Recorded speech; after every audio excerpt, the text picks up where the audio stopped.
Қайырлы күн, менің каналыма қош келдіңіз. Сіздермен бүгін өте жұмсақ синнабон рецептімен бөлісемін. Барлық керек заттарды описаниеда қалдырдым. Ең алдымен жұмыртқаны жарып, үстіне қант, тұз қосып, қол миксермен жақсылап араластырамыз. Оның үстіне жылы сүтімізді құйып, тағы да араластырамыз. Одан кейін ашытқымызды салып, жылы сүтке ерігенше миксерімізді тоқтатпаймыз. Ситадан ұнымызды осылай екіге бөліп өткізіп қосамыз және де қолымызбен жаймен қамыр илей бастаймыз. Қамырыңыз жұмсақ қолға жабысқыш болса қорықпаңыз, өйткені қамырыңыз жұмсақ болған сайын сіздің синнабоныңыз да өте жұмсақ, нәзік болып шығады. Осылай видеодағыдай екіге бөліп сары майымызды да қосып қамырымызды жақсылап илейміз. Болған соң пищевой пленкамен бетін жауып, үстінен тағы жауып, жылы жерге көтерілгенше қойып қоямыз. Біздің қамырымыз көтерілді. Енді ұн сеуіп, қамырымызды жаюға кірісейік.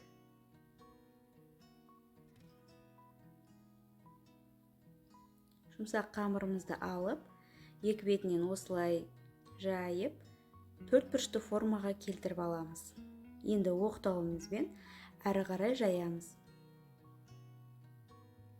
Бізге рулет формасында керек. Салмасына қант пен корицаны араластырып аламыз. Жайылған қамырдың үстіне бір келкі қылып салмамызды сеуіп шығамыз. Қалғанын қолмен жаямыз. Енді рулет секілді қамырымызды ораймыз. Арасын тығыз қылып, жақсылап орап алыңыздар. Бұл оралған рулетімізді жіптің көмегімен жақсылап кесіп шығамыз. Егер сіздер пышақпен кесетін болсаңыздар, пышағыңыз қамырға жабысып, істі қиындатуы мүмкін, сондықтан жіппен оңай әрі жеңіл кесіп алыңыздар.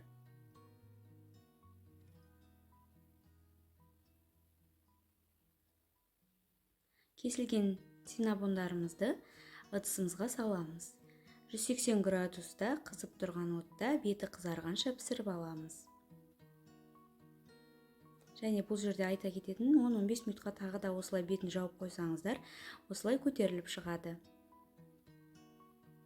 Енді бетіне глазур істейміз. Ол үшін бізге творожный сырды миксерлеп, оның үстіне сахарный пудра қосып, және де сливкимізді қосып, барлығын жақсылап миксерлейміз. Өте керемет глазур пайда болады. Біздің синнабондарымыз пісті. Енді ыстықтай глазурды жағып шығамыз. Глазурды суып қалған синнабонның үстіне жағатын болсаңыздар, ол ары қарай сіңбейді және бетінде сол күйі тұрып қалады. Соңына дейін менімен бірге болғандарыңызға рахмет. Келесіде қандай тағамның видео рецептін көргілеріңіз келеді, комментарийға қалдырып кетіңіздер.